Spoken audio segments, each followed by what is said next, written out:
จะเลี่ยลายของอันน่าพึงใจและไม่แผ่นดินไม่พึงใจแผ่นดินก็ยังเป็นแผ่นเช่นนั้นคือเหมือนกับเดิมบัญญินหายบัญญินดีกับไผจะเอาของน่าพอใจบ่พอใจแผ่นดินก็ยังคงเป็นอย่างนั้นคือว่าบัญญินดีบัญญินหายกับไผคนดีนี่นะบัญยกย่องว่าสรรเสริญไผเกินหน้าเกินตาไปเมื่อดีก็มอกว่าดีนั่นแหละบ่เอาเกินกว่านั้นเมื่อหายก็บ่เอาหายพอใส่ไผ่เกินไปแผ่นดินจะเป็นอย่างนั้นคนดีถึงวันนี้ก็ต้องเป็นอย่างนั้นยกย่องคนที่ควรยกย่องสรรเสริญคนที่ควรสรรเสริญ บัญญินดีบัญญินหายกับไผ่อู้กันง่ายๆเอากันง่ายๆว่าไม่ยินดียินร้ายเถอะคุณสมบัติของแผ่นดินนะยินดีนักลำไปยินหายนักลำไปสองแผ่นดินปราศจากเครื่องประดับตกแต่งแผ่นดินปราศจากเครื่องประดับตกแต่งมันเป็นจะใดมันก็เป็นอย่างนั้นนะคนดีนี่บ่ต้องประดับตกแต่งอย่างตัวใดมันคงเป็นแผ่นดินอย่างนั้นสุดแล้วแต่คนอื่นจะเอาไปประดับประดาคนเดียวคนที่ประดับประดาตกแต่งตัวเองยกย่องตัวเอง อันนั้นยังบ่ใช่คนดีเด้อคนดีแท้ๆที่เพิ่นบ่ยกย่องตัวเองบ่สรรเสริญตัวเองหมู่ตัวเองคณะตัวเองบ่ยกย่องคนอื่นบ่สรรเสริญคนอื่นเกินกว่าเหตุนำไปภัยไข้หันคนดีก็คือพ่อนี่อยู่ซื่อๆเฉยๆนะคนที่โปรโมทตัวเองสรรเสริญตัวเองยกย่องตัวเองอันนั้นบ่ใช่คนดีแท้เตื้อจะเป็นพระสงฆ์พระเจ้าก็จ้างเด้อเป็นคนบ้านก็จ้างเด้อแผ่นดินนี้ปราศจากการประดับประดาการตกกันแต่งบ่มีมันเป็นธรรมชาติคนเดียวมันสามแผ่นดินนี้เป็นของบ่เป็นจ้องบ่เป็นหูบ่เป็นโพรงแผ่นดินนี่นะบ่เป็นจ้องบ่เป็นหูบ่เป็นโพรงคนดีนี่บ่มีทิฏฐิบ่มีหูบ่เป็นโพรงนอกจากคนอื่นจะเอาไปใส่หื้ออย่างหูหนูหูไหนนี่กาอันน่ะแผ่นดินแท้ๆนี่บ่มีจ้องบ่มีหูบ่มีโพรงคนดีๆแท้ๆนี่บ่มีทิฏฐิผู้จาอันใดก็ถูกตามสิ่งตามธรรมบ่ยกย่องบ่โฆษณาบ่มีหูติหูเตียนสุดแล้วแต่คนจะเอาไปใช้คือมันเป็นหูเป็นโพรงแต่อันแผ่นดินแท้ๆนี่บ่มีโพรงบ่มีหูบ่มีจ้องพอออกไม่ออกลองฟังดีๆหรอกอันเนี้ยคติในพระพุทธศาสนาบ่ยกย่องตัวเก่าบ่ตกแต่งตัวเก่าแล้วก็บ่มีหูบ่มีโพรงอันนี้เป็นข้อที่สามข้อที่สี่แผ่นดินทรงไว้ซึ่งสรรพสิ่งต่างๆเช่นบ้านหมู่บ้านเมืองเป็นต้นบ่มีการเครียดบ่มีการคร้านบ่ขี้เกียจบ่ขี้ค้านคือหมายความว่าไผจะเอา เอาหยังไปตั้งก็ตั้งบนแผ่นดินนั่นน่ะงามปานใดก็อาศัยแผ่นดินอยู่คือเป็นบุคคลที่บ่าคิดเอาบุญเอาคุณอย่างกระไผแปลงปราสาท5 ชั้น 6 ชั้นก็ตั้งบนแผ่นดินนั่นน่ะแปลงตึกเป็น100 ชั้นพันชั้นก็ตั้งบนแผ่นดินนั่นน่ะบ่เรียกร้องเอาบุญคุณอย่างกระไผคนดีนี่คือคนที่บ่เรียกร้องเอาอย่างกระไผทำไปบ่หวังผลประโยชน์กับตัวเก่าคือหมายความว่าทำอย่างลงไปเพื่อประโยชน์ส่วนรวมทั้งนั้นบ่หันแก่ตัวบ่หันแก่ได้ไผเจ้าตั้งเอาอย่างมายองก็ยองแผ่นดินนั่นน่ะอย่างนั้นน่ะงามปานใดอย่างใดก็ยองแผ่นดินอยู่เลอเลิศปานใดก็ยองแผ่นดินอยู่อาศัยแผ่นดินอยู่อันนี้เพิ่นฮ้องกันว่าทรงไว้ซึ่งสรรพสิ่งต่างๆ แปลงวิหารแปลงโบสถ์แปลงศาลาเชียง9 ล้าน10 ล้านก็ยองบนแผ่นดินนั้นนะคนดีนี่คือคนที่สามารถพิจลูกศิษย์ลูกหาออกไปเป็นคู่เป็นคนดีได้ว่าเรียกร้องหาผลประโยชน์อย่างกระไผเลี้ยงลูกมากี่คนบ่อ้างถึงบุญคุณที่ได้เลี้ยงลูกเลี้ยงเต้ามาเหมือนกับพ่อกับแม่ที่บางปลายยังเซาะ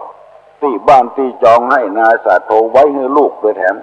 บ่อ้างถึงบุญคุณได้เลี้ยงมาบางกับพ่อแม่บางคนยังอ้างถึงบุญคุณนักลำไปและเลี้ยงสู่มาเดือดร้อนอย่างอันอย่างอี้แต่พ่อแม่ที่ดีๆที่เพิ่นบ่อ้างครูบาอาจารย์พระสงฆ์พระเจ้าที่ดีๆนี่เพิ่นบ่อ้างเพิ่นเป็นแผ่นดินนะคือเขาได้อยู่ได้อาศัยเฮียนฮู้นักธรรมกับบาลีกับอภิธรรมกับจนได้ดิบได้ดีจนเป็นมหาปรริญญาไปจนได้ปริญญาอย่างว่าอ้างอย่างสักคำคือเขาได้ไปแต่อันนี้เพื่อนฮ้องว่าแผ่นดินนี้ทรงไว้ซึ่งสรรพสิ่งต่างๆแล้วข้อต่อไปข้อที่5แผ่นดินเลิกล้างจากความยินดียินร้ายและความคิดเบียดเบียนสัตว์แผ่นดินนี่นะเลิกล้างจากความยินดียินร้ายความคิดเบียดเบียนสัตว์คือแผ่นดินนี้บัญญินดีบัญญินหายกับไผบักคิดจะเบียดเบียนไผบักคิดจะยกย่องไผคือเกินน้ำไปบักคิดจะเบียดเบียนไผแผ่นดินคือแผ่นดินจะเอาขุดให้เป็นห้องเหมืองก็เป็นจะเอาถมขึ้นแปลงถนนก็เป็นจะเอาดินมาถมแปลงบ้านก็แปลงอยู่เนี่ยจะได้ก็ได้แผ่นดินนี่คนดีนี่ก็เหมือนกับอย่างเงี้ยบักโกรธบักเครียดบักแค้นเนี่ยก็ไปพระอรหันต์ทั้งหลายต่างๆก็เหมือนกับแผ่นดินนี้พ่อแม่พี่น้องทั้งหลายอันนี้มันจะยาวน้อยลุงจะมาถามละหรือว่าใครตอบได้ก็ตอบมาแผ่นดินนี้จะเลี่ยลายของอันน่าพึงใจและน่าพอใจแผ่นดินก็ยังคงเป็นเช่นนั้นคือหมายความว่าแผ่นดินก็คือเป็นแผ่นดินอันข้อที่1บัดนี้ใจไผเอาอย่างมาแปลงก็แปลงเป็นอย่างนั้นแผ่นดินนี่ปราศจากเครื่องประดับตกแต่งข้อ2ข้อ3นี่แผ่นดินบ่มีจ้องบ่มีหูข้อ4แผ่นดินทรงไว้ซึ่งงูสรรพสิ่งต่างๆข้อ5แผ่นดินเลิกล้างจากความยินดียินร้ายบักคิดจะเบียดเบียนไผคนดีก็อยู่แผ่นดินนี้ได้คนร้ายก็อยู่แผ่นดินนี้ได้บ่ซ้ำบ่เติมไผและแถมอย่างหนึ่งเพิ่นว่าเป็นคุณธรรมของพ่อของแม่ที่ดีนี้จะต้องเหมือนกับแผ่นดินบ่ฮักไผนักบ่จังไผนักดีก็จ้างง่ายก็จ้างฮักเต้าเดียวกันจังเต้าเดียวกัน พ่อแม่จะเป็นคนอย่างแผ่นดิน เลี้ยงลูกมาขี้ใส่ตักเยี่ยวใส่ตักเอาแม่เอาพ่อเป็นส้วมอาบน้ำก็อาบบนตักแม่บนตักพ่อสารพัดอย่างขี้เยี่ยวใส่ตักพ่อตักแม่พ่อแม่บอกว่าอย่างซักอย่างยินดียินบานกับลูกเมื่อน้อยๆกำลังกินข้าวอยู่ลูกการไปกันมาขี้ส่องหน้าพ่อส่องหน้าแม่กำลังกินข้าวอยู่อดสาไปเจ็ดไปล้างพลิกมากินข้าวแทนบัดจะบัเหยืองลูกเต้าเจ็บเป็นเย็นอุ่นนั่งเฝ้าตุลุงไปฟอกเลือดละอ่อนอายุ13 ปีเป็นโรคไตไปฟอกเลือดแล้วได้ยินข่าวว่ากันบอกวันนี้ก็วันพุธวันฮือเนี่ยละอ่อนคนนั้นจะได้ไตไหมเอามาใส่และจะไม่ได้ฟอกเลือดต่อไปละไตที่ได้มาคือไตไผ่ไตแม่ของตัวเองยินดีให้เปิ้นพาเอาไตออกข้างหนึ่งแล้วเอาไปใส่เนื้อลูกไม่ยิงลูกสาวแผ แผ่นดินก็คือแผ่นดินแม่ก็คือแม่ลูกทุกคน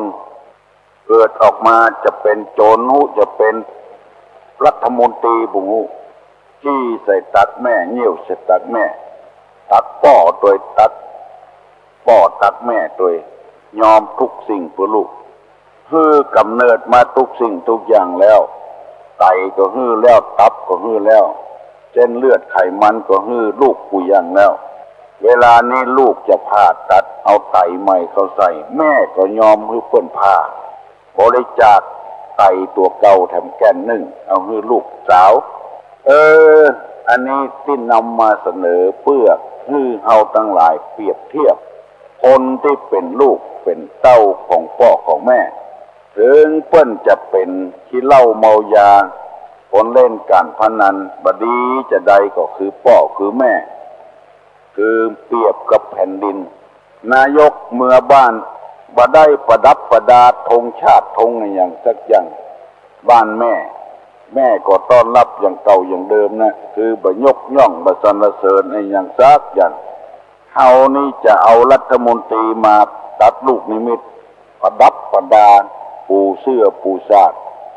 แต่งโต๊ะแต่งเก้าอี้โต๊ะรับแขกไว้อย่างดีกะได้เป็น7 วัน 8 วันนายกจะเข้าไปบ้านรัฐมนตรีจะเข้าไปบ้านแม่บักเก็มให้ยังเป็นแต่เป็นว่าสักอย่างแม่เหมือนกับแผ่นดินพ่อกับเหมือนกับแผ่นดินยินดีในอกในใจแต่อันละว่าได้เกียมมันอย่างเป็นแต่เป็นว่าวันนี้ได้นำเรื่องนี้มาเสนอพ่อแม่พี่น้องศรัทธาสันนิบาตตานเข้าได้ฟังมีประโยชน์ถึง2 อย่าง1เพื่อลูกศิษย์ลูกหาเพื่อประชาชนชาวบ้านชาวเมืองห้อมหนูก็หนูใต้ห้อมในก็ในเตียวมันจะไปยุ่งเหยิงกันที่มันยุ่งเหยิงกันตึงวันก็เพราะว่าบัดไตตามห้อมตามหูบรรนัดแน่นบ่เป็นเจ้าบ้านที่ดีบ่เป็นหัวหน้าที่ดีมันเลยวุ่นวายกันที่นำมาเสนอนี้เพื่อให้ฮื้อเฮาทุกคนบอกว่าตุเจ้าพ่อนายพ่อจ่ายไม่ยิงข้าราชการบ้านเมืองพ่อกาพาณิชย์ฮื้อทำตัวเหมือนกับแผ่นดินจะไปยกย่องสรรเสริญกันเกินไปจะไปใส่น้ำอกน้ำหอมกันนักเกินไป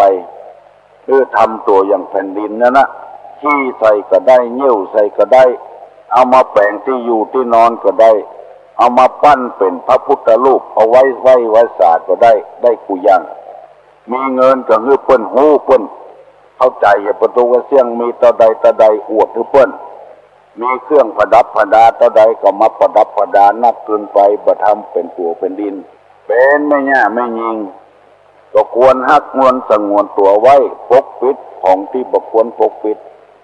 อันนี้เปิดเผยหมดตั้งบนก่อนุ่งสั้นตั้งลุ่งก่อนุ่งสั้นอันนี้คือบ่ทำตัวเหมือนแผ่นดินมาเหมือนกับแม่ย่าไม่ยิงทั้งหลายยินดีกับผู้คนขอเงินมีอายุมั่นขวัญเงินนี้มาก็คือมีโจกมีลาภไปที่ไหนให้เพิ่นฮักเพิ่นโหมสปีติโยยวัตันตุสัพพะโลโกวินัสสตุมาเตภวะตวนตาลาโยสุขีติกาโยโกภวะอภิวาตนาสีริสานิจังวุธาปัจจายิโนยะตาโลธรรมาวัฏันติอายุวันโนสุขังพลา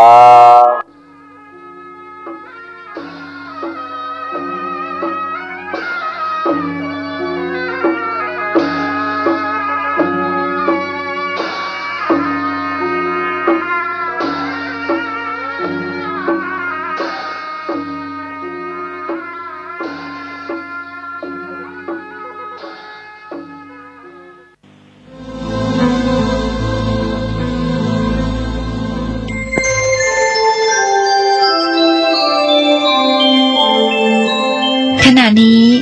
ท่านกำลังฟังสถานีวิทยุกระจายเสียงพระพุทธศาสนา FM 104.5 เมกะเฮิรตซ์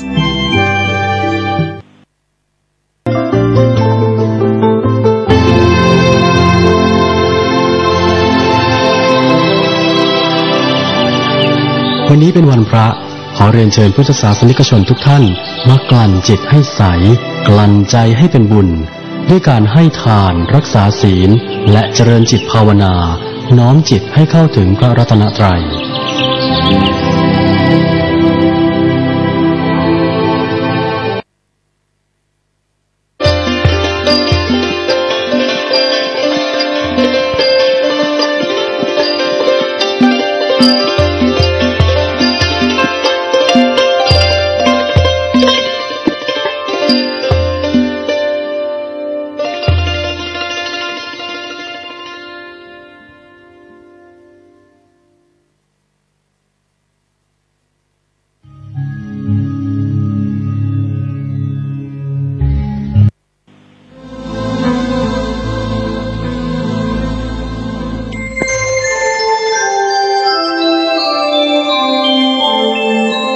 ขณะนี้ท่านกำลังฟังสถานีวิทยุกระจายเสียง FM 104.5 เมกะเฮิรตซ์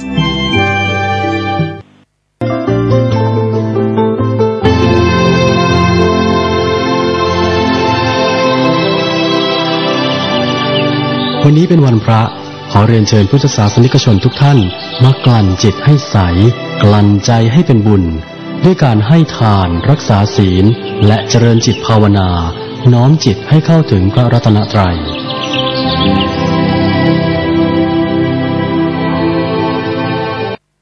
ทางธรรมนี่ก็หมายรวมเอาถึงญาติที่ได้เข้ามาเป็นกัลยาณมิตรซึ่งกันอยู่ในทางด้านของ Facebook ก็ดีทางด้านของแฟนเฟซก็ดีหรือว่าในหน้าเฟซของอุทยานธรรมวังวิโมกข์เองก็ดีหรือว่าญาติที่เป็นญาติที่เกิดขึ้นมาในโลกและก็ได้รับชะตากรรมอันเดียวกันที่เรียกว่าญาติธรรมหรือว่าญาติทางธรรมก็คือได้รับธรรมที่เสมอกันได้รับธรรมเหมือนกันนั่นก็คือธรรมที่เป็นสัจธรรมนั่นคือความเกิดความแก่ความเจ็บและก็ความตายถ้าใครได้รับธรรมเหล่านี้เหมือนกันเกิดมาจะต้องแก่เกิดมาจะต้องเจ็บเกิดมาจะต้องตายบุคคลนั้นก็ได้รับชื่อว่าเป็นญาติธรรมร่วมกันหรือว่าเป็นญาติทางธรรมซึ่งกันและกันและก็โดยเฉพาะการได้เข้ามามีความคุ้นเคยในอย่างใดอย่างหนึ่งคุ้นเคยกันทางธรรมคุ้นเคยกันทางด้านของการได้พูดคุยสนทนาอนุโมทนาทางด้านของบุญกุศลร่วมกันพบเจอกันถึงจะไม่ได้เคยเห็นหน้ากันจริงๆทางด้านของตัวเป็นๆก็ตามแต่ว่าได้เห็นเท่ากับเห็นตัวเป็นๆนะโลกของสมัยใหม่โลกของโซเชียลเนี่ยก็สามารถที่จะเห็นทางด้านของภาพหรือว่าวิดีโอทางด้านของคลิปต่างๆการไลฟ์สดต่างๆก็ถือว่าได้เจอกันละและอีกโดยเฉพาะก็ได้มีการได้พูดคุยผ่านทางด้านของเมสเสจหรือว่าทางด้านของข้อความทั้งระบบทางด้านของหน้าไทม์ไลน์พูดคุยกันคอมเมนต์อะไรต่างๆเข้าไปก็ถือว่าสร้างความคุ้นเคยซึ่งกันและกันนี่ก็เปรียบเสมือนญาติที่บอกว่าวิสาสาปรมายาตีความคุ้นเคยนั้นเป็นญาติอย่างยิ่งเพราะฉะนั้นนี่ก็ถ้าได้เกิดมีความคุ้นเคยซึ่งกันและกันได้พบเจอกันก็สามารถที่จะเป็นญาติซึ่งกันและกันได้นี่ก็เป็นญาติอีกอย่างหนึ่งเช่นเดียวกันดังนั้นครูบาอาจารย์ท่านจึงพูดไว้นั่นแหละว่าไม่ใช่เลือดไม่ใช่เนื้อแต่มีความเอื้อเฟื้อก็เปรียบเสมือนเนื้ออาตมาบางครั้งบางทีญาติทางธรรมนี้ก็ได้รับการเกื้อกูลซึ่งกันและกันมากกว่าทางด้านของญาติสายโลหิตก็มีนี่ก็เป็นอีกหนึ่ง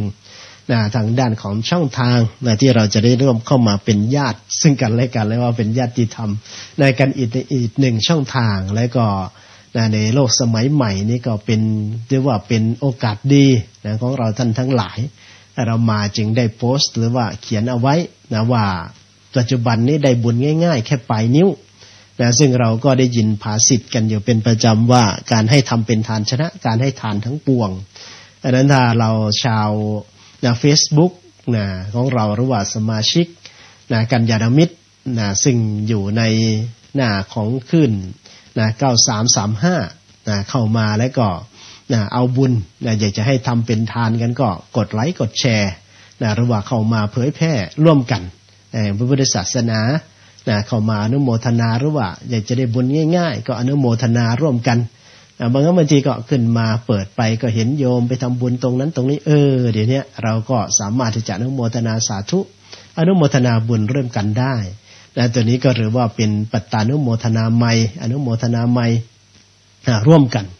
แล้วก็ที่สำคัญก็คือนั่นแหละช่วยกันเผยแผ่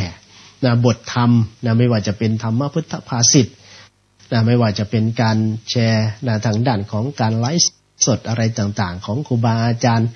ของกิจกรรมนู่นนั่นนี่ก็ถือว่าเป็นการได้มีส่วนในการเผยแพร่พระพุทธศาสนาเผยแผ่แห่งธรรมะขององค์สมเด็จพระสัมมาสัมพุทธเจ้าร่วมกันนี่ก็เรียกว่าได้บุญด้วยปลายนิ้วตื่นขึ้นมาก็เอามงคลหลายๆประการได้เลยโดยที่ไม่ต้องไปลงทุนขนขวายในสมัยที่ก่อนต้องไปถึงวัดจึงจะได้บุญเหล่านี้แต่ว่าปัจจุบันนี้ก็ไม่ต้องไปถึงวัดถึงว่าเพราะว่าวัดก็อยู่ที่ตัวเราอยู่นั่นแหละวัดจิตวัดใจตื่นขึ้นมาก็วัดจิตวัดใจขัดเกลาจิตใจตนเองหรือว่าปฏิบัติข้อวัดวัดนี่ก็มีอยู่2วัดวัดตระก็เรียกว่าเป็นกิจวัตรเป็นวัดข้อวัดปฏิบัติประจำวันข้อวัดปฏิบัติประจำวันตื่นขึ้นมาแล้วมีโอกาสได้สวดมนต์ไหว้พระก็ถือว่าเป็นกิจวัตรประจำวันนั่งสมาธิเจริญจิตภาวนาหรือว่าได้มีโอกาสฟังเทศน์ฟังธรรมแล้วก็ทางด้านของครูบางคนก็ตั้งชื่อดีนะโยมบุญเนี่ยตั้งชื่อดี ตื่นขึ้นมาก็เอาบุญได้เลยเอาบุญได้เลยเนี่ยก็อนุโมทนาด้วยกันแล้วกันตอนนั้นก็เป็นการทักทายสำหรับญาติโยมที่ได้ตื่นดึกลุกเช้าถือว่าได้เป็นผู้ที่ตื่นดึกลุกเช้าแล้วก็ได้มีโอกาสแห่งการได้เข้ามาเรียนรู้ธรรมะหรือว่าได้มีโอกาสที่จะได้เข้ามาสู่ครอบครัวแห่งธรรมหรือว่าได้เข้ามาในช่วงของการได้ฟังรายการธรรมะใกล้รุ่งก็ถือว่าตื่นมาแต่เช้าก็ได้ประโยชน์คนโยมบุญเกิดขึ้นมาแต่เช้าก็ได้มงคลเลยทีเดียว ได้มงคลเลยทีเดียวหรือว่าเอตัมมังหฤตัมมังชื่อก็ดีก็มีความสนใจใฝ่บุญด้วยทีนี้ทางด้านของรายการธรรมะใกล้รุ่งของเรานั้นก็ได้พูดกันมาหลายวันแล้วแต่ว่าทางด้านที่ประเด็นหรือว่าหัวข้อที่ได้ยกขึ้นมาพูดคุยหรือว่านำมาเล่าให้ญาติโยมได้ฟังเพื่อเป็นการได้เสริมสร้างศรัทธาประสาทะของเราให้แก้วกล้าและก็อาหารเพิ่มเติมเพิ่มขึ้นจากการได้รู้จักพระพุทธศาสนาหรือว่ารู้จักพระพุทธเจ้าเพราะว่าสิ่งที่จะทำให้เรานั้นเจริญขึ้นมาในทางด้านของการพัฒนาจิตพัฒนาใจเข้าถึงซึ่งการเป็นอริยบุคคลหรือว่าก้าวเดินตามรอยบาทพระศาสดาเข้าถึงจุดหมายปลายทางที่พระองค์ทรงได้กำหนดเอาไว้หรือว่าประสงค์ที่เราจะให้มุ่งไปสู่จุดนั้นให้ได้ด้วยการพุทธประสงค์ของพระองค์และก็พุทธเมตตาของพระองค์ก็มีความปรารถนาที่จะให้พุทธสาวกได้เข้าถึงจุดนั้นอย่างต่ำๆก็คือโสดาบันบุคคลหรือว่าอริยบุคคลเบื้องต้นเพราะอะไร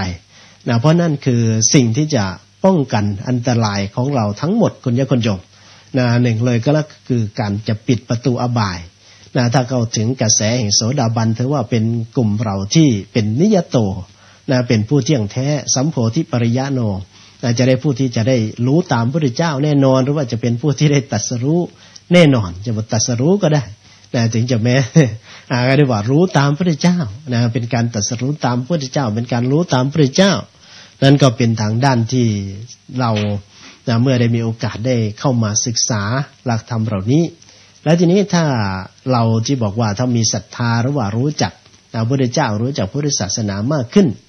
ก็จะเพิ่มพูนตัวศรัทธาหรือความเชื่อมั่นตัวความเลื่อมใสเนี่ยเชื่อมั่นในคำสอนของพระองค์เพิ่มศักยภาพหรือว่าเพิ่มทางด้านของลดสักกายทิฏฐิแล้วก็เพิ่มตัวที่มีความเชื่อที่เป็นกำลังที่เรียกว่าศรัทธาภละศรัทธาที่มีกำลังศรัทธาที่จะนำไปสู่การตัดซึ่งวิจิกิจฉาซึ่งก็เป็นสังโยชน์1 ใน 3ของสังโยชน์3ที่จะอริยบุคคลตัดได้หรือว่าโสดาบันจะต้องตัดออกไป1นั้นก็คือวิจิกิจฉาศีลพัตตปรมาสแล้วก็ทางด้านของสักกายทิฏฐิ2ตัวหลังเนี่ยค่อนข้างที่จะ จะยากหน่อยสำหรับการประพฤติปฏิบัติสำหรับการที่จะทำให้ออกไปจากจิตจากใจได้หรือว่าลดสกัดจัดตัดสัญโยชน์ทั้งสองเนี่ยออกไปได้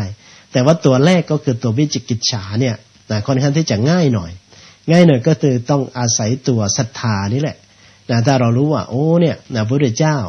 เกิดขึ้นอุบัติขึ้นจริงแล้วก็โดยเฉพาะอย่างยิ่งก็กว่าที่จะได้มาเป็นพระพุทธเจ้าทีเนี้ยทำไมพระองค์ตัดเรื่องใดเนี่ยเราจริงจะเป็นจะต้องเข้าไปเชื่อหรือว่าสิ่งใดที่พระองค์ทรงตรัสเมื่อใดเราเข้าไปเรียนรู้ก็จะเห็นว่าสิ่งที่พระองค์ทรงตรัสหรือว่าหมวดธรรมะต่างๆนั้น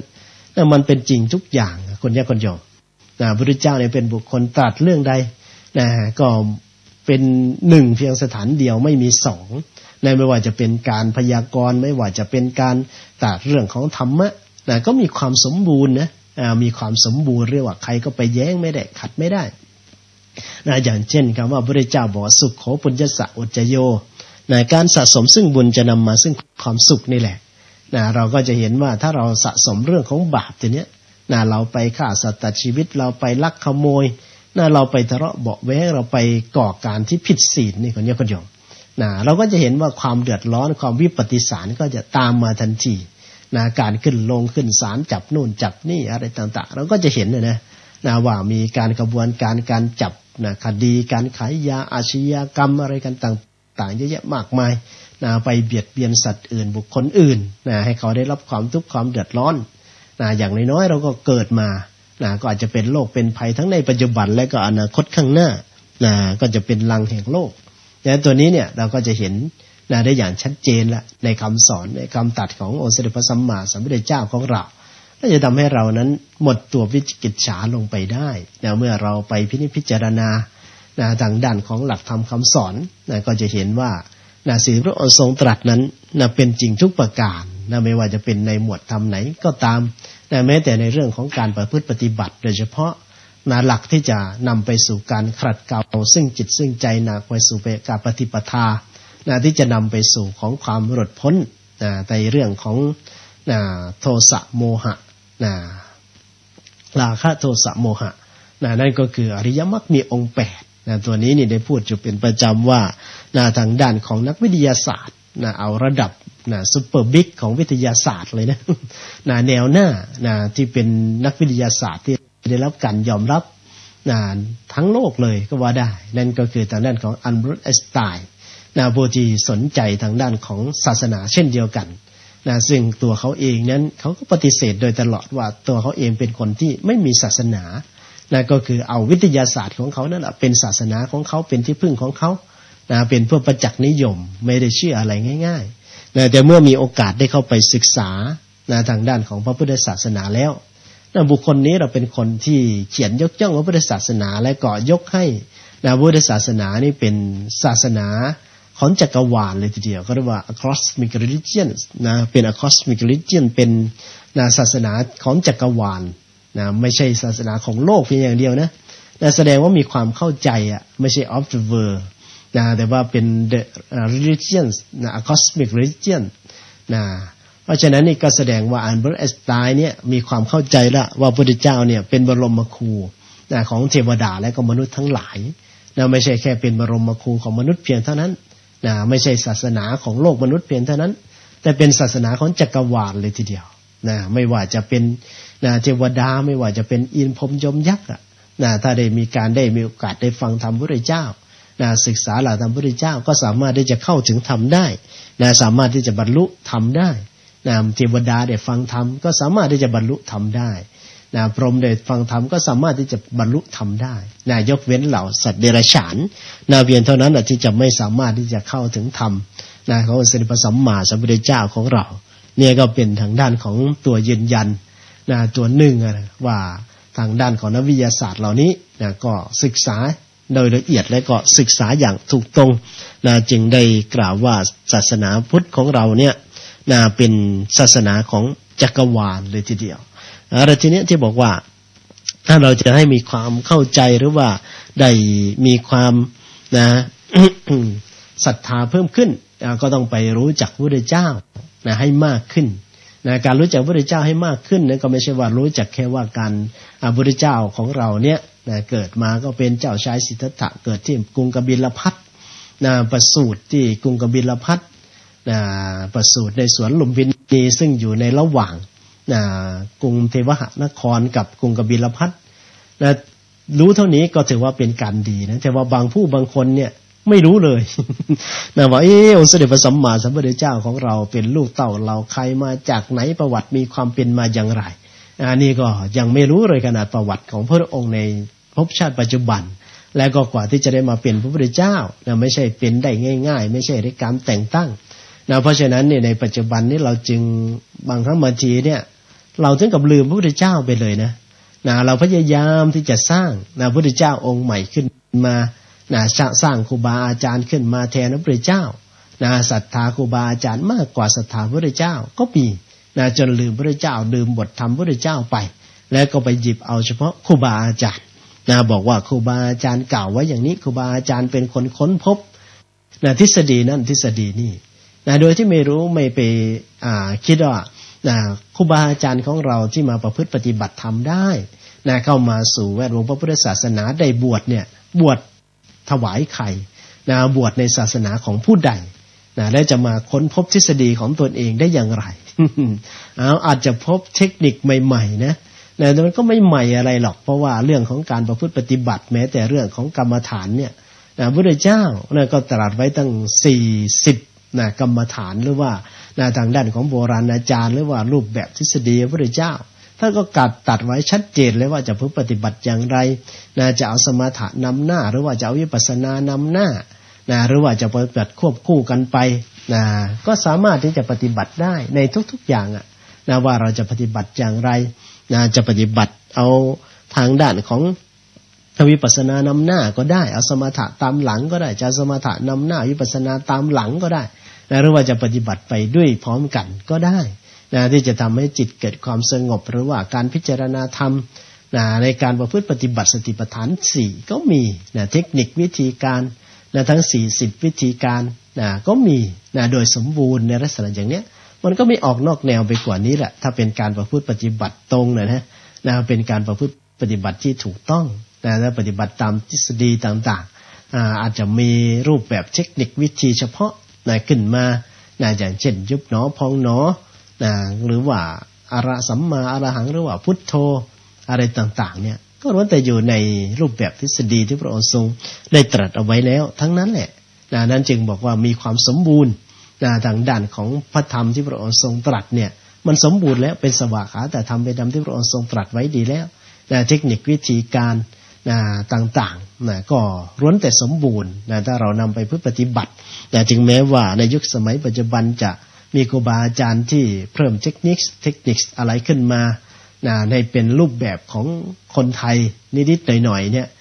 ไหวนิ่งอะไรกันต่างๆก็ไม่ได้ออกไปนอกแนวจากสติปัฏฐาน4อริยบัพพะเราเนี่ยเพราะฉะนั้นนี่ก็ไม่ใช่สิ่งที่ครูบาอาจารย์ของเรานั้นขึ้นมาค้นพบโดยตัวโดยศักยภาพของครูบาอาจารย์ของเราก็คือนำมาจากพระพุทธเจ้านั่นแหละเพราะฉะนั้นเราควรที่จะเอาพระพุทธเจ้านี่เป็นที่ตั้งแต่ว่าปัจจุบันนี่เราก็ลืมพระพุทธเจ้าไปเมื่อลืมพระพุทธเจ้าไปเนี่ยตถาคตโพธิศรัทธาศรัทธาที่มันจะเกิดขึ้นมาพอที่จะมีกำลังนำไปสู่การตัดแห่งสักยทิฏฐินำไปสู่การตัดแห่งสัญโยชน์ทั้ง3เนี่ยก็เลยลดน้อยถอยลงไป แล้วแต่ที่สุดเนี่ยทางด้านของพุทธศาสนาของเราก็เกิดความอ่อนแอไปในตัวด้วยเพราะเราไปเชื่อแต่ครูบาอาจารย์เมื่อครูบาอาจารย์หมดไปความเสื่อมศรัทธาหรือว่ามีปัญหาอะไรก็ทำให้เรานั้นศรัทธาก็เงี้ยนคอนแคนไปได้นี่แหละคือตัวปัญหาในประเทศไทยของเราแต่ถ้าเราเอาพุทธธรรมเป็นที่ตั้งเอาพุทธเจ้าเป็นที่ตั้งก็จะเป็นที่นำมาซึ่งความเข้มแข็งของพระศาสนาและนำมาเข้มแข็งซึ่งจริยธรรม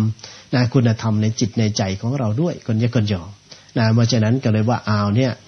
แค่พระพุทธเจ้าของเราที่อยู่ในยุคสมัยปัจจุบันเนี่ยเราก็ยังไม่รู้จักเท่าที่ควรว่าท่านประสูติที่ใดเป็นพระราชโอรสของใครโดยตามสำคัญที่สุดก็คือมีความบำเพ็ญเพียรที่ใดยังไงความเป็นมาอย่างไรจนได้นำไปสู่การตรัสรู้หลักธรรมเหล่านี้เนี่ยพระองค์ต้องทรงแลกมาด้วยชีวิตแลกมาด้วยชีวิตเพราะฉะนั้นใครจะมาชุบมือเปิบ นะว่าค้นพบทฤษฎีนั่นค้นพบทฤษฎีนี่นะด้วยตนเองด้วยครูบาอาจารย์ของเราเองนะจนเอามาสร้างกระแสเป็นกระแสชื่อเสียงเป็นโลโก้ของสำนักนะกันต่างๆนานาเกิดขึ้นมาแบ่งเป็นค่ายแบ่งเป็นพรรคแบ่งเป็นพวกกันในยุคสมัยปัจจุบันเนี่ยนะอย่าลืมว่าพระพุทธเจ้าทรงบำเพ็ญทุกกิริยาแค่ในชาติปัจจุบันก่อนที่จะได้บรรลุอรหันตสัมมาสัมพุทธเจ้าบรรลุสัมมาสัมโพธิญาณในช่วงใกล้ลุ่งนะกวางต้นโพพุทธคยานั้นพระองค์ต้องแลกมาด้วยชีวิตในการบำเพ็ญทุกกิริยาตั้ง6 ปีนะบำเพ็ญที่เรียกว่าทุกรูปแบบคนนี้คนโยมในการบำเพ็ญทุกกิริยาในสมัยนั้นนะที่เรียกว่าทางด้านของการที่นะมันจะหนักหรือว่านะการบำเพ็ญที่มันยิ่งยวดขนาดไหนก็ตามเนี่ยไม่มีใครที่จะทำได้นะเท่ากับพระองค์นะแม้แต่เรื่องของการอดอาหารนะพระองค์ก็ทรงอดจนหมดสตินะโชคดีที่ยังได้รับนะน้ำนมโคนะจากเด็กเลี้ยงโคเด็กเลี้ยงควายนะตามทุ่งตามท่าก็อยู่ระหว่างนะภูเขาตุงคัสสิลินะรอบบริเวณที่กวางต้นไทรที่นางสุชาดานะนำข้าวมุทุปายาตเข้าไปถวายในเขตของเทือกเขาตุงคัสสิลิเนี่ยก็กินเขตบริเวณกว้างมาถึงอุรุเวราเสนานิคมนะเพราะฉะนั้นเนี่ยพระเจ้าในช่วงที่มานั่งบำเพ็ญเพียรก่อนที่จะข้ามยังฝั่งอุรุเวลามาฝั่งขยาระหว่างฝั่งแม่น้ำ2 ฝั่งของแม่น้ำเนรัญชลาเนี่ยก็อยู่ไกลกันพอสมควรซึ่งก็เป็นความกว้างของแม่น้ำ3-4 กิโลเลยทีเดียวที่เป็นระหว่างอุรุเวราเสนานิคมกับฝั่งขยาเพราะฉะนั้นเทือกเขาหรือว่ารอบๆบริเวณเชิงเขาของภูเขาตุงคัสสิลิก็น่าจะกินเขตบริเวณมาจนถึงเขตของอุรุเวราเสนานิคมในยุคสมัยนั้นนะสำหรับคนที่ได้เคยเดินทางไปที่อินเดียในยุคสมัยปัจจุบันก็จะเห็นว่าภูเขาตุงคัสสิลิทางขึ้นภูเขาตุงคัสสิลินี่ก็อยู่ห่างจากขยาไปนี่ก็ประมาณ4 กิโล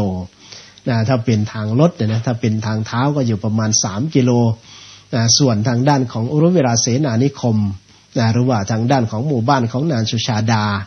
ระหว่างต้นไทรต้นนิโคธที่พระองค์ทรงรับ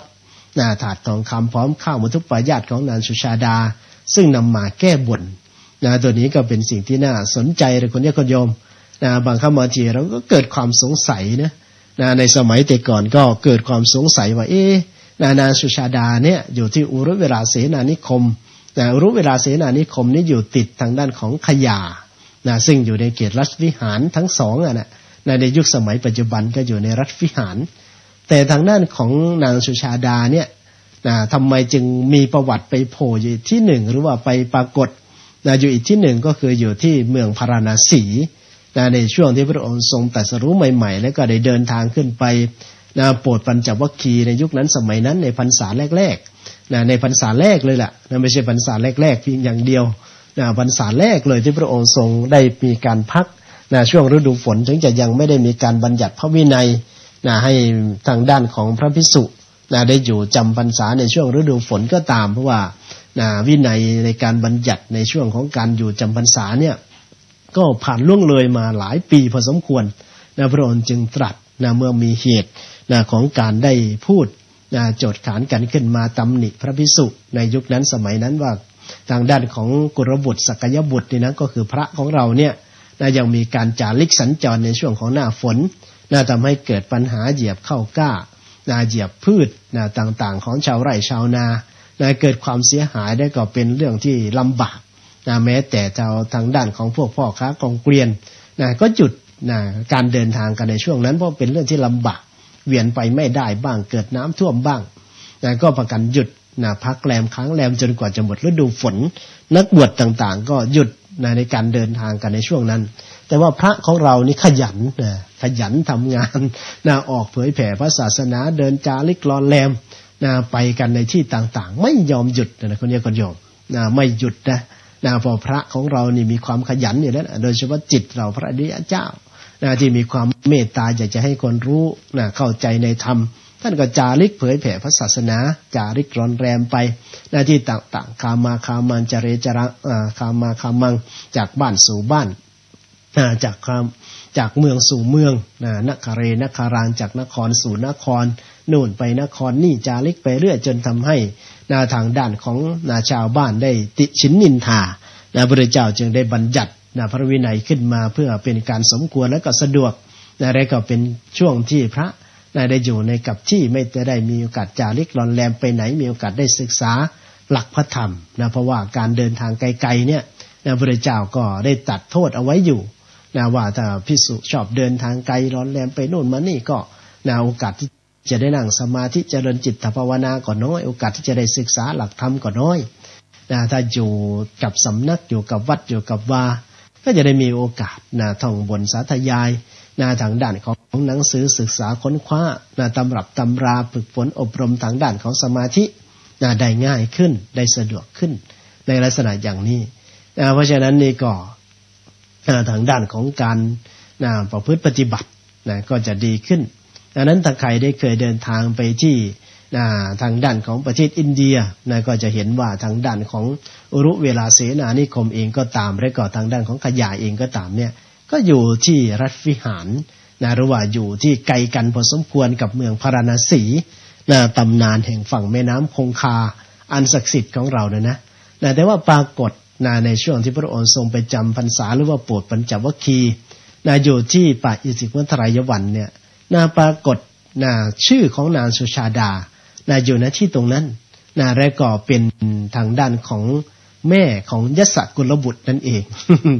ยศกุลบุตรที่ได้เข้ามาบวชและจะบวชแล้วได้บริวารเข้ามาตั้ง500 คนนี่นะทำให้พระภิกษุสงฆ์จากปัญจวัคคีย์5ก็มาบวกกับยศกุลบุตรอีก50ก็เป็น60กว่ารูปเนี่ยในการจาริกออกเผยแผ่พระสัจธรรมในเรียกว่าเป็นพระภิกษุ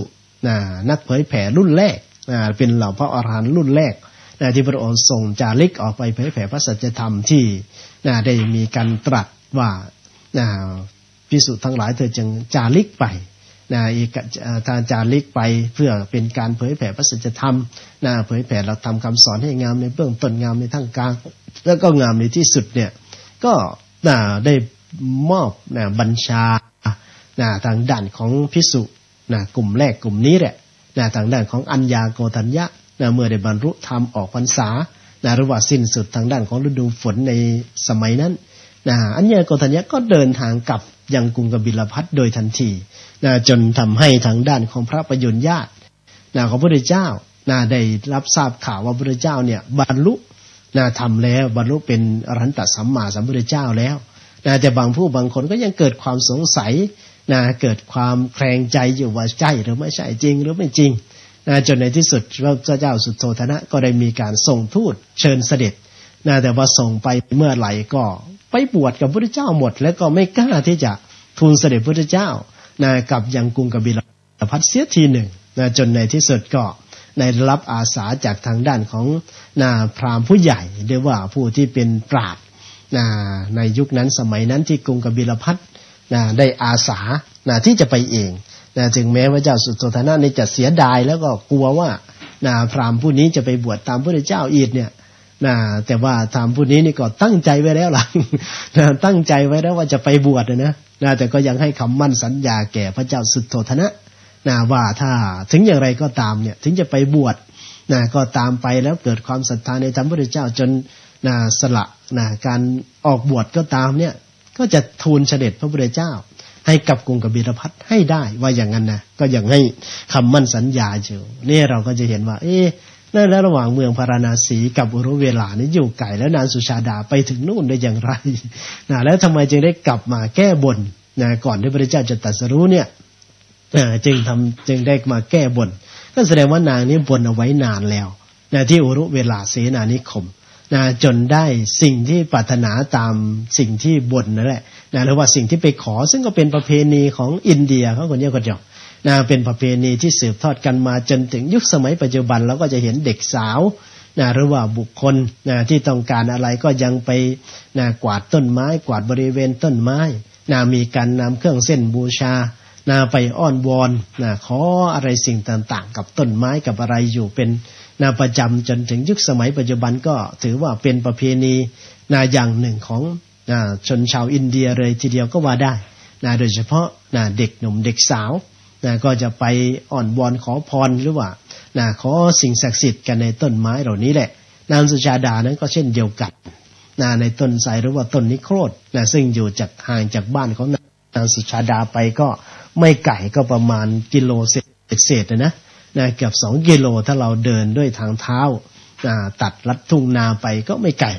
เรามาไปทุกครั้งนะก็ส่วนใหญ่แล้วก็จะพาญาติโยมเนี่ยเดินตัดลัดทุ่งนากันไปเรียกว่ามีได้ประสบการณ์หรือว่าได้บรรยากาศไปอีกแบบหนึ่งในการเดินลัดทุ่งลัดท่าที่ไร่ที่นาไปอย่างสระมุจลินบ้างไปทางด้านของต้นนิโครธที่พระองค์ทรงรับข้าวมัทุปายาตและก็ได้ไปเสวยวิมุตติสุขก็เป็นต้นไทรที่อยู่ตรงนี้แหละเป็นต้นไทรต้นเดียวกันที่พระเจ้าทรงเล่ารับข้าวมัทุปายาตและก็ทางด้านของรับหรือว่าเดินทางไปเสวยวิมุตติสุขหลังตรัสรู้แล้วก็อยู่ห่างกันไม่ไกลระหว่างสระมุจลินกับต้นนิโครธที่รับข้าวมัทุปายาตของนางสุชาดานั้นแสดงว่านางสุชาดานี่ไปได้ลูกได้สมความปรารถนาจนยัสสกุลบุตรนี่โตจนเกือบเรียกว่าโตพอบวชแล้วพระพุทธเจ้าตรัสรู้แล้วก็เดินทางขึ้นเมืองปาราณสีเนี่ยก็ไปเจอยัสสกุลบุตรซึ่งเป็นลูกของนางสุชาดาเนี่ยก็โตแล้ว นี่คือถ้าเราได้ศึกษาพุทธประวัติความเป็นมาอะไรต่างๆแม้แต่ในปัจจุบันนี้คนจะมันน่าติดตามมากแล้วก็เรื่องราวต่างๆก็ยังมีหลักฐานยืนยันนะมีหลักฐานให้เราได้ไปศึกษาค้นคว้ายืนยันว่าสิ่งต่างๆนี้มันมีอยู่จริงสิ่งเหล่านี้มันก็ทำให้พวกเราที่พอจะหมดวิจิกิจฉาในเรื่องของพระพุทธศาสนาแล้วล่ะหมดวิจิกิจฉาในเรื่องของความลังเลสงสัยในเรื่องขององค์สมเด็จพระสัมมาสัมพุทธเจ้าของเราแล้วล่ะเอามากไปกว่านั้นทีเนี้ยถ้าเราได้รู้จากพระพุทธเจ้ามากไปกว่านั้นก็คือรู้ก่อนที่จะมาเป็นเจ้าชายสิทธัตถะเนี่ยกว่าที่จะได้บำเพ็ญบารมีในแต่ละพระชาติของพระองค์นี่นะท่านว่าจึงได้พูดหรือว่าได้ยกหัวข้อขึ้นมาในทุนรโพโรกัสมิงพุทธุปาโททุนรโพโรกัสมิงแล้วก็ได้พูดเรื่องของการเกิดขึ้นมายากของพระพุทธเจ้าและก็ได้นำพระชาติของพระพุทธเจ้าในอดีตชาติของพระองค์ได้นำมาเล่าสู่พวกเราฟังในเรื่องของพระชาติที่พระองค์ทรงบำเพ็ญบารมี30 ทัศอยู่นี่นะกว่าที่จะสมบูรณ์ทั้ง30 ทัศหรือว่า30 ประการ3 ระดับนี่คนยัดคนโยม10 ประการนี้ก็ตั้งแต่นู่นแหละตั้งแต่ทานบารมีแต่ว่าในการบำเพ็ญนี่ก็ไม่ใช่ว่าจะบำเพ็ญทีละอย่างไปแต่พระพุทธเจ้าก็บำเพ็ญทุกอย่างนั่นแหละในบารมี10 ประการเนี่ยตั้งแต่ทานบารมีศีลบารมีจนไปถึงอุเบกขาบารมีเนี่ยพระพุทธเจ้าก็บำเพ็ญทุกอย่างแต่ว่าบางพระชาติเนี่ยที่จะสมบูรณ์พระพุทธเจ้าก็เรียกว่าเอาชาติบางชาตินี่ก็เน้นหนักก็เรียกว่าเน้นหนักเพื่อที่จะให้เกิดความสมบูรณ์ไปในแต่ละบารมีอย่างฐานะบารมีนี่ก็มีความสำเร็จขึ้นมาได้ในพระชาติพระชาติไหนเอ่ยญาติโยมที่ติดตามสดับรับฟังอยู่ทางด้านของFacebook พอที่จะทราบกันหรือเปล่าเนาะทางด้านของคุณโยมจัญญาเองก็ดีทางด้านของคุณโยมวนิดาอะไรก็คุณโยมยายคุณโยมยายน้องอะไรเนาะนี่เนาะ ก็เข้ามาติดตามสดับรับฟังด้วยกันก็พอที่จะรู้หรือเปล่าโยมบุญซึ่งมาตั้งแต่ตอนต้นรายการก็ถือว่าตอนเช้าตื่นขึ้นมาแล้วก็เอามงคลร่วมกันด้วยกันเนาะเอตัมมังคารุตัมมังการได้ฟังธรรมตามการถือว่าเป็นมงคลอันสูงสุดนี่ก็เรียกว่าเป็นการฟังธรรมโดยแท้จริงเลยและก็เป็นช่วงเวลาที่เราบอกว่าเป็นเวลาดีเป็นช่วงเวลาใกล้รุ่งเป็นช่วงเวลาที่1เลยพระพุทธเจ้าก็จะตรัสรู้ในช่วงเวลาใกล้รุ่ง2เมื่อตรัสรู้แล้วพุทธกิจของพระองค์1ในนั้นก็คือการได้เล็งไขพยานก่อนที่จะออกโปรดเวนยสัตว์ก็คือเหล่าสัตว์หรือว่าเหล่าผู้คนที่มีบุญญาบารมีพอที่จะเป็นพุทธสาวกเป็นอริยสาวกได้รู้ตามธรรมะของพระองค์ว่ามีบุญญากตาธิการเข้าข่ายของพระเรียกว่าเข้าไปสู่ข่ายพยานของพระองค์ตอนนี้เราไม่ได้เข้าสู่ข่ายพยานแต่ว่าเราเข้าสู่ข่ายแห่งธรรมข่ายแห่งธรรมของพระพุทธเจ้า ที่อาตมาภาพได้นำมาเล่านำมาก่อนี่ก็ไม่ได้เอาธรรมะของตนเองหรืออย่างก่อนโยมส่วนใหญ่แล้วก็ได้นำหยิบยกนำบทธรรมของพระองค์ที่ตัดไว้ดีแล้วเนี่ยเป็นสวากขาตธรรมก็เรียกว่านำธรรมของพระริยะเจ้านำธรรมของพระพุทธเจ้ามาบอกมาสอนมาบอกมากล่าวกันเพื่อที่จะไม่ได้เกิดการผิดพลาดอย่างแน่นอนเพราะว่าเป็นธรรมของพระพุทธเจ้าเป็นธรรมของพระริยะเจ้าแล้วถ้าเป็นธรรมของตนเองความคิดของตนเองเนี่ยอาจจะเกิดความผิดพลาดเหมือนกับภาษิตไทยบางอย่างนี่แหละนะภาษิตไทยบางข้อบางอย่างนี่ก็มีความผิดพลาดกันอยู่เพราะฉะนั้นนี่ก็เราก็เอาทางด้านของคำคมหรือว่าคำที่เป็นคำของพระพุทธเจ้านี่แหละมาบอกมาสอนมาพูดมาคุยมาบอกมากล่าวกันเพื่อจะไม่ให้ผิดพลาดไม่เอาอัตโนมัติของตัวเองเข้าไปตัดสินถ้าตัวไหนที่เป็นอัตโนมัติของตนเองหรือว่าตัวเองคิดเอาเองนี่ก็จะบอกว่าตัวนี้เนี่ยเป็นสิ่งที่วิเคราะห์หรือว่าวิจารณ์ขึ้นมาใหม่ญาติโยมได้เข้าใจกันอย่างนั้นทีนี้ต่างชาติที่พระองค์ทรงเน้นเพื่อจะให้เกิดความสมบูรณ์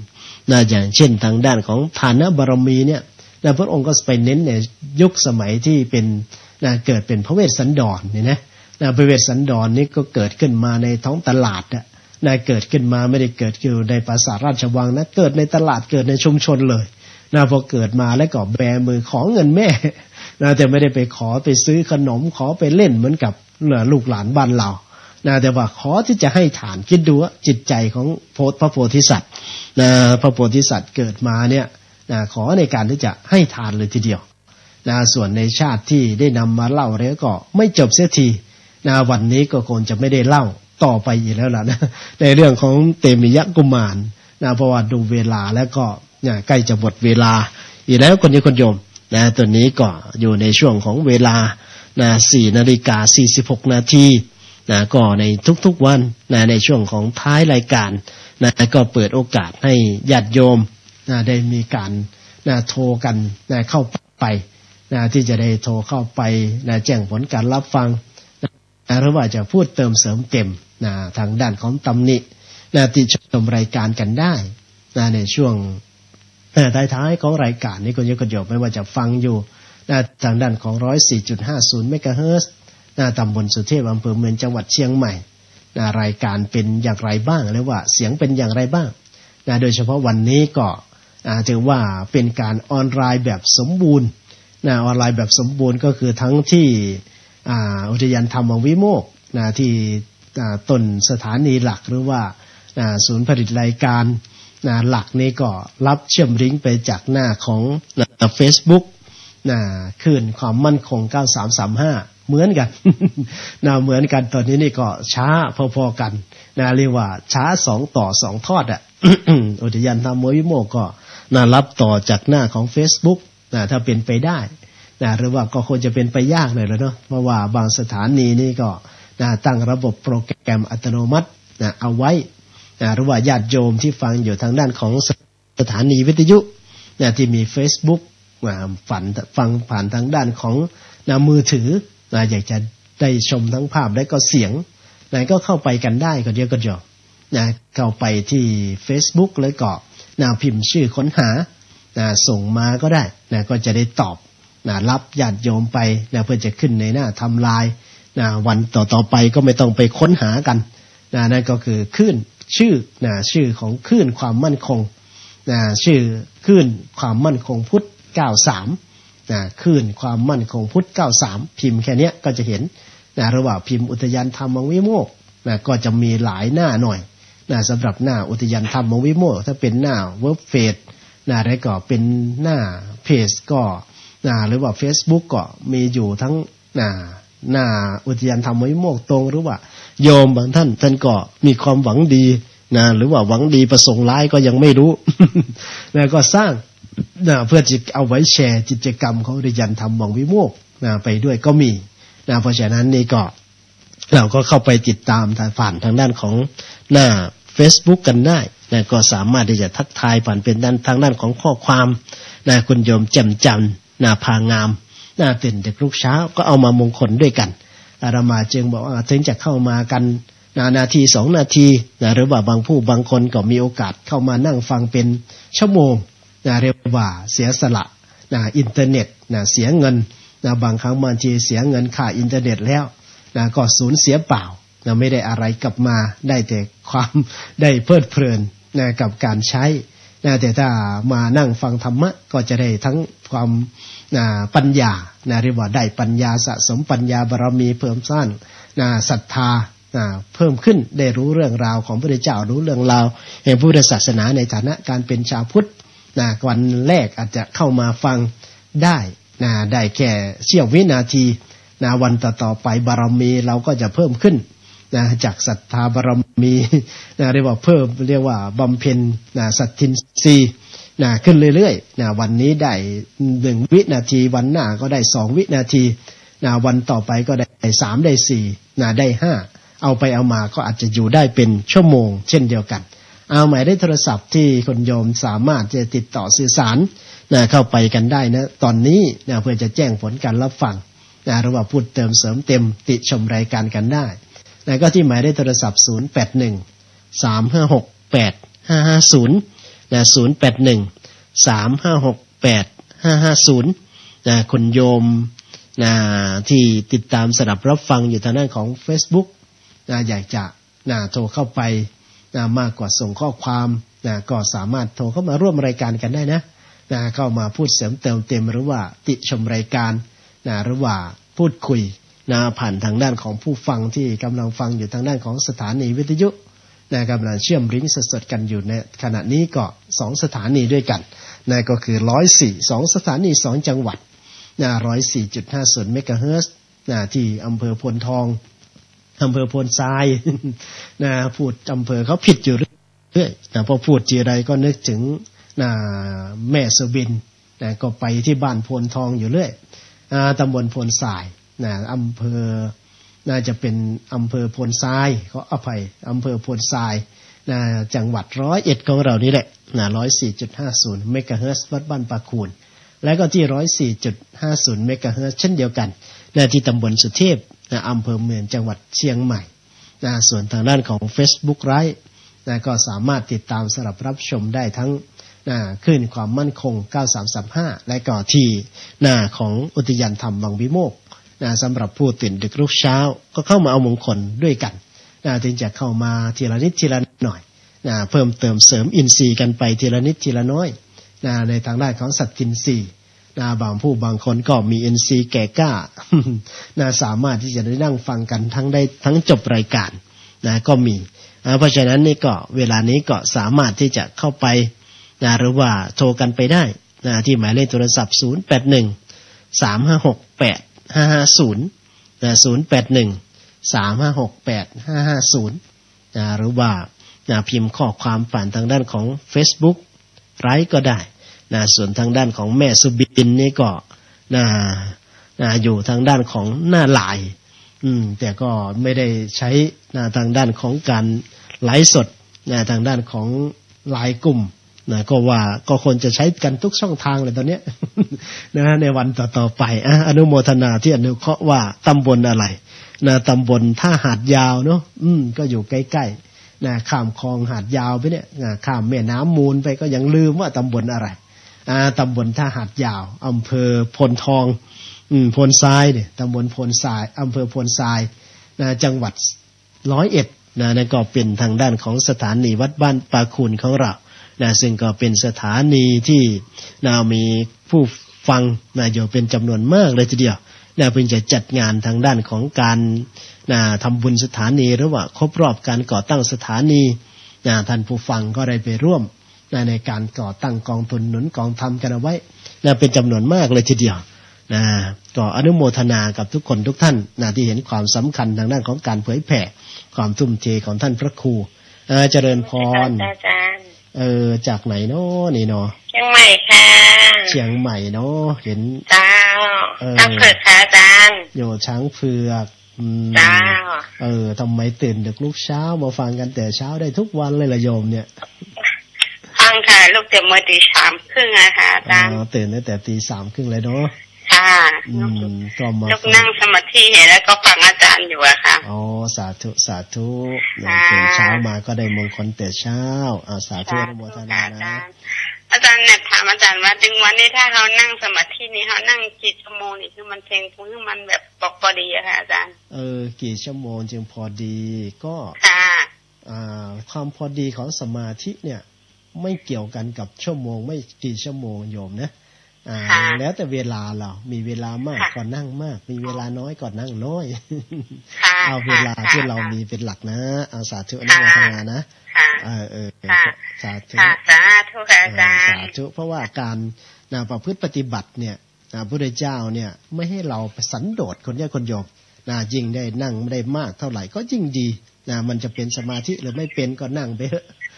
นั่งจนมันเป็นนั่นแหละเจริญพรเจริญพรก็โทรกันเข้าไปใหม่นะคนโยมเวลาโทรก็ฟังทางด้านของโทรศัพท์ไม่งั้นโยมก็จะงงเพราะว่าตอนนี้ทุกสถานีเลยแม้แต่ในห้องส่งสถานีของเราเนี่ยที่จะส่งเชื่อมลิงก์ไปยังสถานี104ถ้าหาดยาวของเราก็ดี104ที่ตำบลสุเทพของเราก็ดีที่101ที่สุรินทร์ที่ยโสธรศรีสะเกษไม่ว่าจะเป็นเชียงใหม่เชียงรายตอนนี้ในระบบออนไลน์กันทั้งหมดคนโยมพอออกในระบบออนไลน์ก็จะช้าโยมเวลาโทรเข้าไปก็จะได้ยินเสียงได้ยินเสียงตัวเองอยู่หรือว่าได้ยินเสียงการพูดเหมือนกับไม่ได้รับโทรศัพท์แต่ถ้าเราฟังผ่านทางของโทรศัพท์ก็จะเร็วกว่าหรือว่าก็จะสามารถพูดคุยกันได้ก็จะไม่สงสัยว่าทำไมเราโทรเข้าไปแล้วไม่ได้ยินเสียงออกวิทยุก็เราพูดจบแล้วไปฟังทางวิทยุก็ยังทันนะคนโยมให้เข้าใจอย่างนั้นว่าเราออกผ่านระบบออนไลน์ก็จะมีการดีเลย์กันพอสมควรเนี่ยเรียกว่าเสียงไปช้ากว่าของจริงเสียงจะไปช้านิดหนึ่งเพราะว่าเป็นระบบของอินเทอร์เน็ตเป็นระบบของออนไลน์พอมีเวลาที่จะโทรเข้ามาแจ้งผลการรับฟังแล้วก็ติชมรายการสอบถามปัญหาธรรมะกันได้เหมือนกับคนโยมที่อยู่ทางด้านของเชียงใหม่ว่าการนั่งสมาธิจะขนาดไหนจึงจะพอดีถ้าเกิดว่านั่งไปแล้วจิตเป็นสมาธิได้นานเท่าไหร่ยิ่งดีหรือว่าไม่เป็นสมาธิทำมากเท่าไหร่ยิ่งดีคนนี้คนยอมแต่ว่าเป็นการสะสมทั้งหน้าวิริยะบารมีสิ่งเหล่านี้พระเจ้าไม่ให้สันโดษนะอสันตุทิตาสุกุสเรสุอปฏิวานิตาปทานสมิงพระเจ้าไม่ให้เราสันโดษในกุศลธรรมบางคนก็บอกทำเยอะแล้วทำมากแล้วตัวนี้เนี่ยถือว่าเป็นผู้สันโดษแหละเจริญพรเจริญพรได้ยินไหมโยมฟังทางโทรศัพท์นะเป็นบรรยากาศเจ้าจากเชียงใหม่แน่นอนเนาะเจ้านี่เนาะไปเจ้าแต่ก่อนเจ้าไปที่หนองคายเจอท่านบ่อยไปที่หนองคายเจอบ่อยเดี๋ยวนี้อาตมาก็ไม่ค่อยได้ไป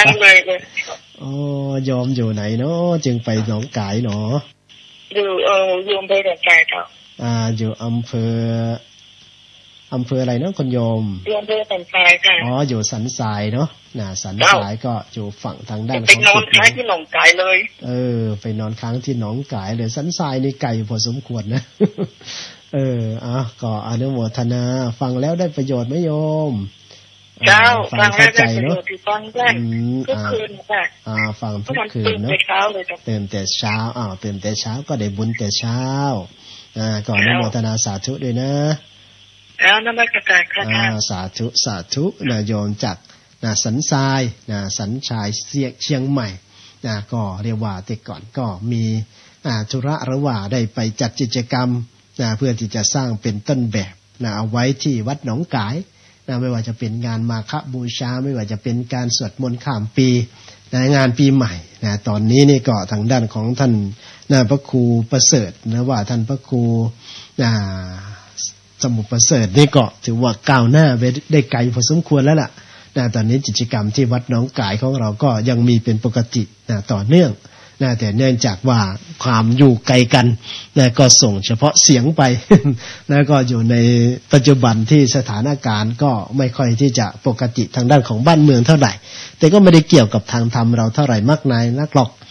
ก็ไม่ได้มีผลกระทบเท่าไหร่แต่ก็บางสิ่งบางอย่างที่จัดกิจกรรมฝ่ายบ้านเมืองเขาก็ยังเกิดความหวาดระแวงในบางสิ่งบางอย่างอยู่สำหรับผู้ที่ฟังผ่านทางด้านของ Facebook แต่ก็สามารถโทรไปได้นะคนยกยอม ที่หมายเลขโทรศัพท์0813568550 0813568550นี่ก็เป็นหมายเลขที่สามารถติดต่อสื่อสารแจ้งผลการรับฟังหรือว่าทางด้านของการได้พูดคุยสนทนาพูดเติมเสริมเต็มในช่วงของรายการติชมรายการกันได้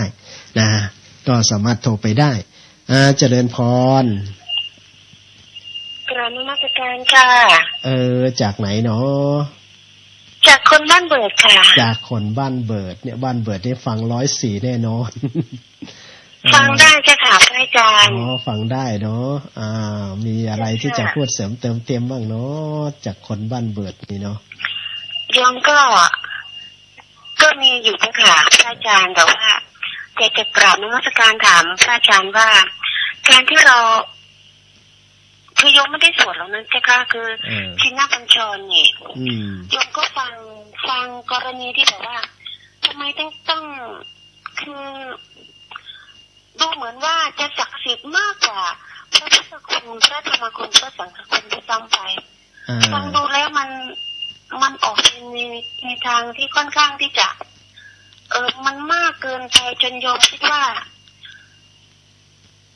มันไม่ใช่ประมาณนี้เจ้าค่ะอาจารย์เดี๋ยวจะตอบโยมก็ไม่เคยสวดนะเจ้าค่ะแต่โยมก็ฟังดูแต่ละเหมือนกับแบบว่ามันแตกต่างจากพระพุทธคุณพระธรรมคุณพระสังฆคุณนี้มากพอสมควรเหมือนกับแบบว่ามันศักดิ์สิทธิ์จนเกินความเป็นจริงนะเจ้าค่ะพระอาจารย์เดี๋ยวยังไงก็จะตอบให้วันหลังเนาะก็ถือว่าทิ้งท้ายแต่นั้นเราคำถามมาไว้พระอาจารย์ช่วยตอบแม่โยมเข้าใจด้วยนะเจ้าค่ะได้สาธุก็เป็นคนโยมที่ติดตามสลับรับฟังโยมเป็นประจำนะไม่ว่าจะเป็นคนโยมเยาว์เป็นคนบ้านเบิดของเราหรือว่าทางด้านของญาติธรรมที่ฟังกันอยู่ถือว่าเป็นคำถามทิ้งท้ายก็แล้วกันคนโยมสำหรับทางด้านของคาถาชินบัญชรซึ่งเราก็ได้รู้จักกันดีพอสมควรว่ามีที่มาที่ไปเป็นอย่างไรและก็ในเนื้อหาสาระในบทสวดนำมาสวดได้ไหมหรือว่าสวดแล้วมันจะเกิดอะไรขึ้นจะศักดิ์สิทธิ์ขลังตามคำเชิญชวนหรือว่าตามคำโฆษณาว่ามาหรือเปล่าหรือเป็นพุทธคุณหรือไม่หรือว่าเป็นทางด้านของพุทธพจน์หรือไม่ตัวนี้เนี่ยก็คนจะว่ากันในวันต่อไปถ้ามีโอกาสก็ชวนจะได้นำมาตอบปัญหาในท้ายรายการเช่นเดียวกันสำหรับวันนี้เวลาหมดเวลาสำหรับรายการธรรมะไกลลุ่งก็อนุโมทนาสาธุสำหรับสถานีวิทยุที่เป็นแม่ข่ายในการถ่ายทอดรายการไม่ว่าจะเป็นที่ 104.50 เมกะเฮิรตซ์ตำบลท่าหาดยาวอำเภอโพนทรายจังหวัด101ที่วัดบ้านปากกุลได้รับการอนุเคราะห์โดยท่านพระครูสมุนิติศาสตร์และก็ทางด้านของ 104.50 เมกะเฮิรตซ์ตำบลสุเทพอำเภอเมืองจังหวัดเชียงใหม่ได้รับความอนุเคราะห์จากท่านพระครูสมุนิติศาสตร์พระครูพระครูสมุเอาละทีเนี้ยมีแต่พระครูทั้งนั้นเลยก็เลยลืมแต่วรกิจโจก็อนุโมทนาด้วยก็แล้วกันทั้งสองท่านและก็ทั้งสองผู้อำนวยการสถานีและก็ผู้ที่ติดตามสำหรับรับฟังผ่านหน้าของสถานีวิทยุทุกท่านผู้ที่ติดตามสำหรับรับชมและก็รับฟังผ่านหน้าของ Facebook ไลฟ์และก็ช่องทางต่างๆวันนี้รายการธรรมะใกล้ลุ่งกับธรรมภาพพระสอนเพชรจันทโชโตก็คงต้องอำลาพาจากก็ขอความสุขสวัสดีจงมีแก่ท่านผู้ฟังทุกคนทุกท่านเทินเจริญพร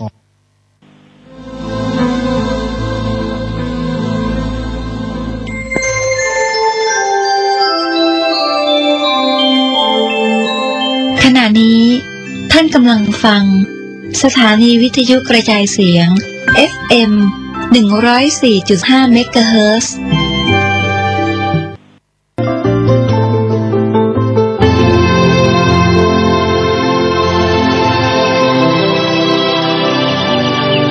วันนี้เป็นวันพระ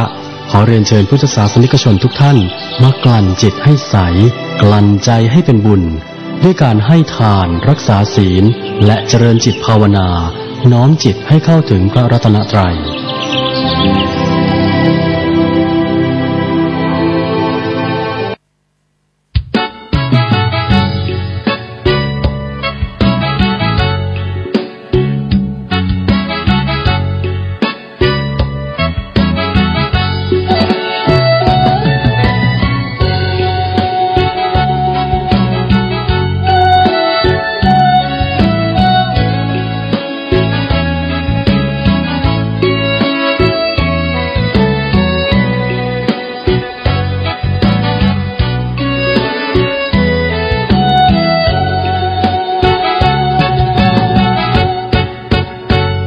16 เมษาเป็นวันมหาพญาวันเจ้าไทยให้ความสำคัญเป็นวันเริ่มต้นปีใหม่เกิดการเปลี่ยนแปลงทางโหราศาสตร์แห่งล้านนาไทยสังขารลมวันเปลี่ยนไปเริ่มใหม่14 เมษา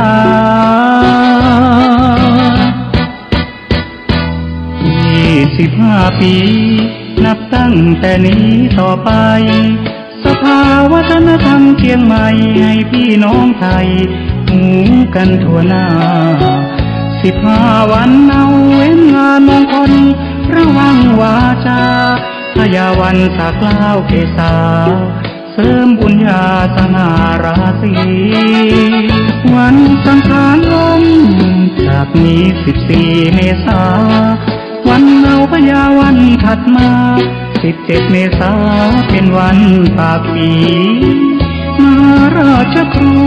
โหราจารย์หาเลิกวันดีจารีตหีบหอยประเพณีเขามีวิธียาวนาน16 เมษาเฮามาร่วมอวยพรชัยต้อนรับวันขึ้นปีใหม่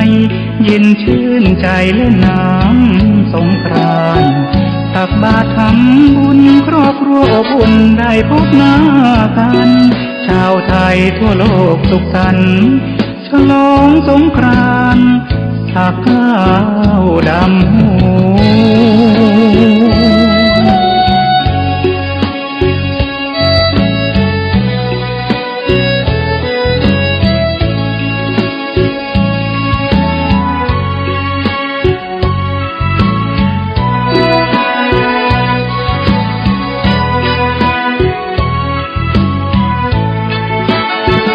วันสังขารลม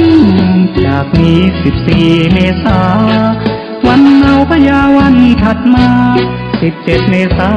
เป็นวันปากปีมหาราชครูโหราจารย์หาเลิกวันดีจารีตหีบหอยประเพณีเขามีวิธียาวนาน16 เมษาเฮามาร่วมอวยพรชัยต้อนรับวันขึ้นปีใหม่ยินชื่นใจเล่นน้ำสงกรานต์ตักบาตรทำบุญครอบครัวอบอุ่นได้พบหน้ากันชาวไทยทั่วโลกสุขสันต์ฉลองสงกรานต์สักข้าวดำหัว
านกำลังฟังสถานีวิทยุกระจายเสียงพระพุทธศาสนาแห่งชาติและสังคม FM 104.5 เมกะเฮิรตซ์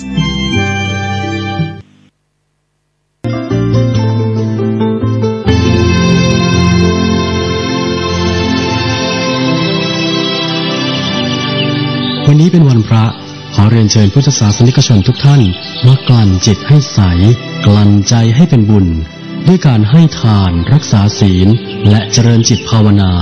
น้อมจิตให้เข้าถึงพระรัตนตรัย